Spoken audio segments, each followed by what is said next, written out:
Hello বন্ধুরা, কেমন আছো তোমরা সকলে? আশা করি তোমরা সকলে ভালো আছো। গাইস, আমিও ভালো আছি। তো আমি রান্না করছি, ভাবলাম তোমাদের সঙ্গে এই ব্লগটা শেয়ার করি।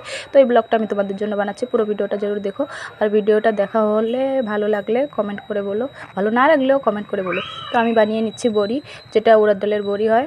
নিরামিষ রান্না করবো, আজকে বৃহস্পতিবার, তো আমি নিরামিষের জন্য বড়ি বানিয়ে নিচ্ছি। আর এখানে রাঁধুনি ফোড়ন দিয়েছি, বেগুনটা দিয়ে দিলাম, আলু বেগুনটা দিয়ে এখন আমি এটাকে ভালো করে মিশিয়ে নিয়ে এর ভিতরে আমি স্বাদ মতো লবণ হলুদ সব দিয়ে দেবো। তো আমি দিয়ে দিলাম লবণ হলুদ দিয়ে, একটু লাল রেড চিলি পাউডার দিয়ে দিয়েছি। তো ভালো করে মিক্স করে নেব।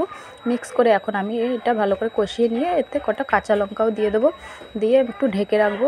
তো কষানো ভালো করে হয়ে গেছে, এখন আমি এতে জল দিয়ে দেবো, সবজিটায় জল দিয়ে দেবো। তো আমি এখান থেকে ফিল্টার থেকে জলটা নিয়ে নিলাম, নিয়ে দিয়ে দিলাম কটা কাঁচা টমেটো দিয়ে দিলাম, আর যে বড়িটা রেখেছিলাম বড়িটা দিয়ে দিলাম। তো বড়িটা দেখো দিয়ে দিয়েছি, এখন একটু ঢেকে রাখবো। ঢেকে রেখে তারপরে এখানে দেখো সর্ষে বাটা দিয়ে আমি যে ইয়েটা রান্না করব, ভিন্ডিটা, সেই ভিন্ডিটার জন্য সর্ষে বাটা করছি। তো এখানে সর্ষে আর কাঁচা লঙ্কা আর একটু লবণ নিয়ে নেবো। তাই এদিকে দেখো ভাতও হয়ে গেছে, সবজিও হয়ে এসছে, আলু গলে গেছে। আমি সবজিটা নামিয়ে নেবো।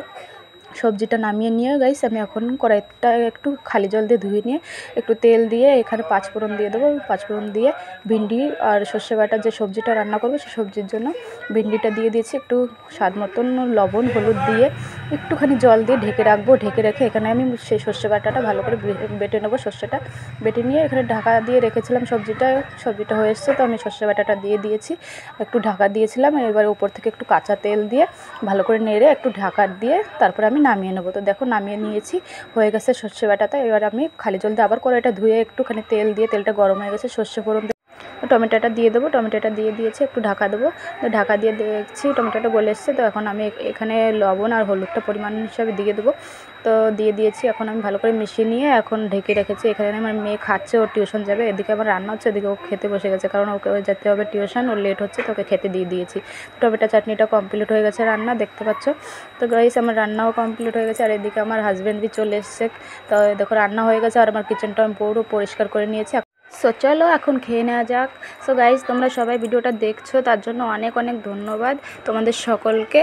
তো গাইজ ভিডিওটা ভালো লাগলে একটা লাইক কমেন্ট করে যেও। আর আগে দেখা হবে পরের ব্লগে। চলো বাই বাই।